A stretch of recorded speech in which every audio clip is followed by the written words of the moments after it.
Hello everyone. आप सब लोगों का स्वागत है साइंस स्टडी यूट्यूब चैनल पे और मैं हूं आपका जैद सर। हमारा चैप्टर नंबर 9 चल रहा है जो कि है light reflection and refraction standard 10 का। और उसके अंदर हमने पढ़ लिया है टर्म्स तक कि स्फेरिकल मिरर की टर्म्स कौन कौन सी है और उसके बारे में हमने डिटेल में स्टडी कर लिया है।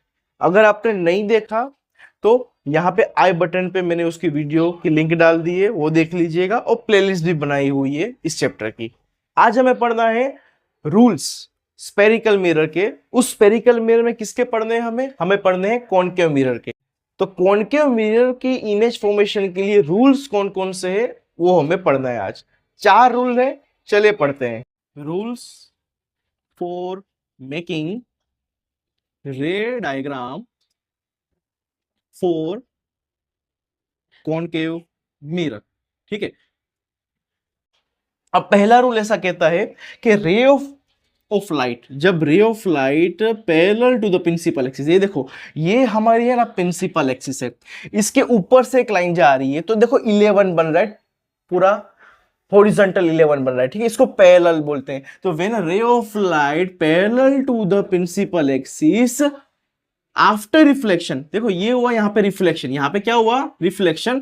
रिफ्लेक्शन के बाद पास कब कहां से जाती है वो रे ऑफ लाइट? वो रे ऑफ लाइट जाना कहां से उसको है? वो टकराने के बाद it will pass to the focus. तो ये रे ऑफ लाइट और ये फोकस। तो क्या हुआ? व्हेन द रे of light parallel to the principal axis after reflection it will pass through the principal focus।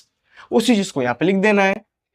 when a ray of light parallel to principal axis after reflection pass through focus।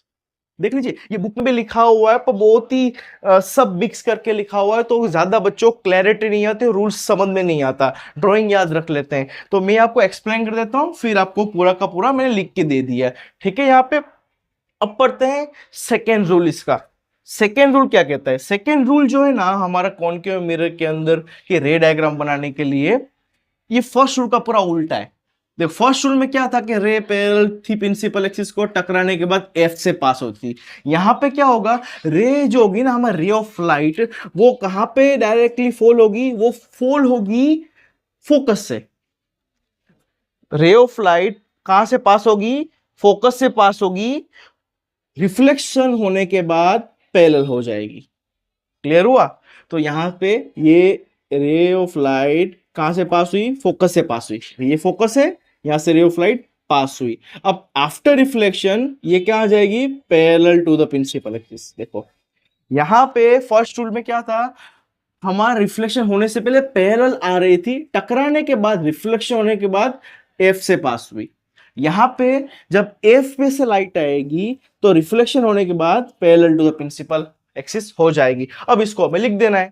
When a ray of light incident through focus after reflection it parallel to principal axis. ठीक है ना?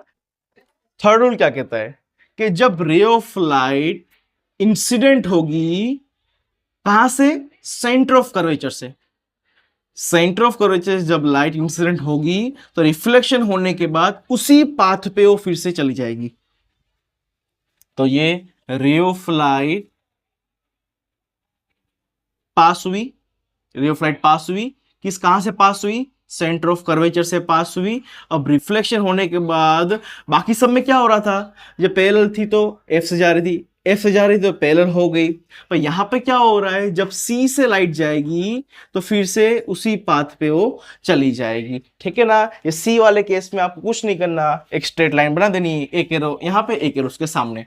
ठीक है, ये third rule है। तो मैं इसको लिख देता हूं यहां पे कि when a ray of light incident through, किससे इंसिडेंट हो रहा है? ये सी से। सी का नाम क्या है? Centre of curvature. देखो ये हर एक टर्म के बारे में मैंने एक्सप्लेन किया हुआ है बुक के अंदर।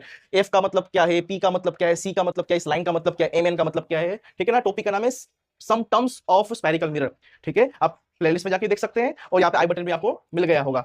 तो pass incident through centre of curvature is reflected back to same path.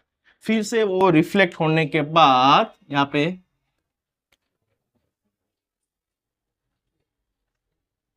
Reflected back to same path, यही पाथ पे फिर से रिफ्लेक्ट हो जाएगी यहाँ पे, ठीक है। ये हमारा थर्ड रूल है। देख अबे फोर्थ रूल क्या कहता है कि जब रे ऑफ लाइट इंसिडेंट होगी ओब्लिकली, ओब्लिकली का मतलब होता है यहाँ पे तिरछा, सीधा नहीं, खड़ा नहीं, तिरछा, ठीक है ना।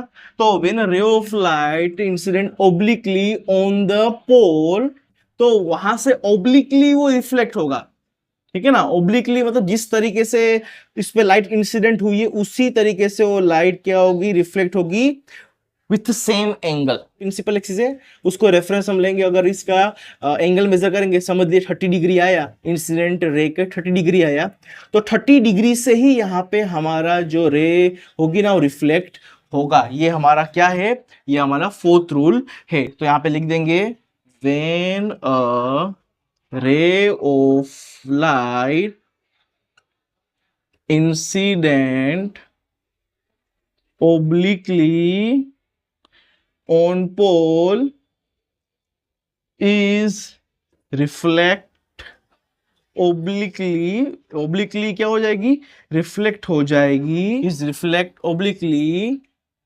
making